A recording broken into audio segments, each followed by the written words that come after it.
It's the sure sign of a good time. The just right taste of Bud Light. Here we go.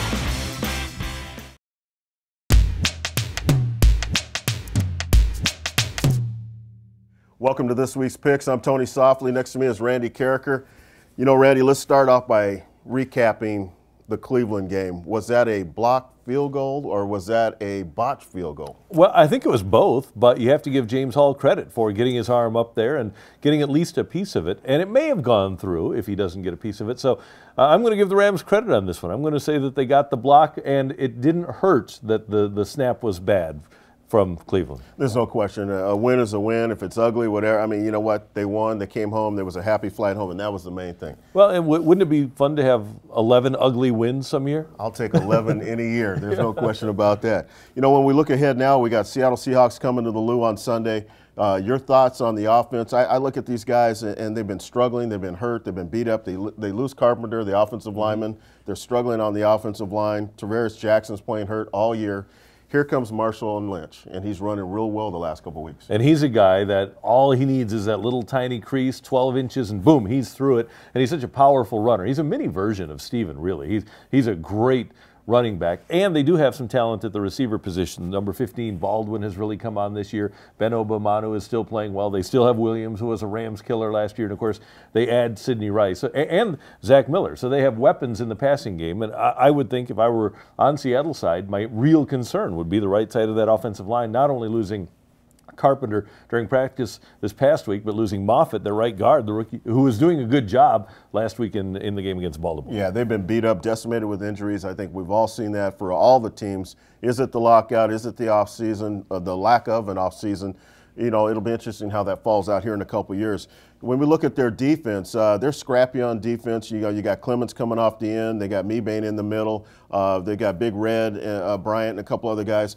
The safeties for me are the key. I think Chancellor and the big guy back there in the back end, Thomas, is just electrifying. I agree. And talking to Warren Moon during the week in the fast lane, he said the exact same thing. He said, hey, Chancellor and Thomas are the stars of the defense. And we used to be able to go through the names on that defense when you had people like Tutupu and a guy like Curry was a big name and Marcus Trufant was at the top of his game. Right. That they had throughout, in the front, in the linebacking core, and in the secondary, they had big-time players. Now, it's coming up on the back end. They really don't have an awful lot at linebacker. But up front, I'm with you. And Red Bryant got hurt last year, and their running game, their run defense fell off the table. Yes. For whatever reason, when he's in there, their run defense is stout. There's no question.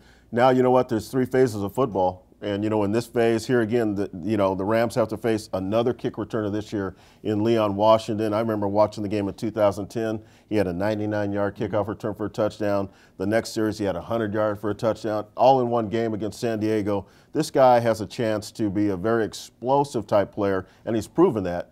Tell me it's not going to happen this weekend in the Lou. I have to believe that the Rams coverage units will be really tightened up for Washington, although we thought that would be the case with the last one against Patrick Peterson too. But Tom McMahon does a great job of developing a scheme to slow down a good return guy.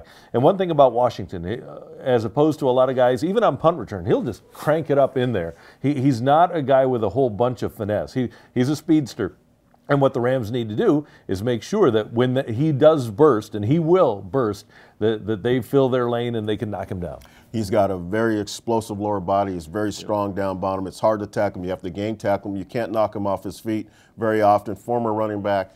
So, yeah, he's going to be interesting to watch. And you know what? They held Josh Cribbs down at Cleveland and actually forced a fumble, forced a turnover. So hopefully it'll happen that way this week as well. And we're still talking about Patrick Peterson. One of the things that happened, the Rams did lose the left side of their coverage unit in that game. And that played a big role in Peterson's ability to get that punt return for 99 yards. I totally agree. All right, here we are. This part of the show, we make our predictions. What do you think?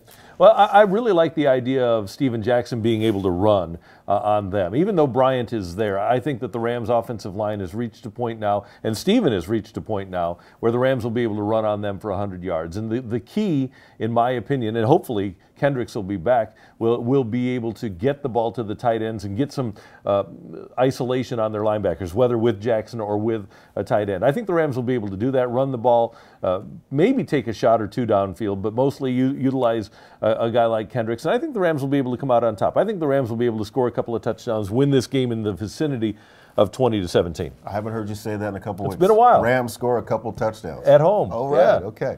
I, too, am going to go with the Rams, and I'll tell you why. I'm with Randy on this. Steven Jackson's been running like a man possessed the last couple of weeks. The offensive line is starting to gel. I think the insertion of Tony Reggie at the center position has really given them a lot of continuity up front and helping to protect Sam Bradford. I think the key is, and we talked about Chancellor and we talked about Earl Thomas, don't throw the ball down the middle of the field. Throw it short, swings, routes, outside the numbers to Brandon Gibson, Brandon Lloyd, and the rest of the guys, and I think they have a chance. Defensively, I think they have Ken Flagel's going to have to dial up a defense that's highly blitzed this week and get after that quarterback who's ailing.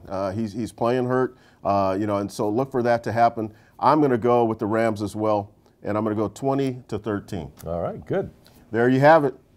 This week's picks. For Randy Karraker, I'm Tony Softli. Make sure you log on to TonySoftli.com and 101sports.com for all your sports information. Until next week, see you then.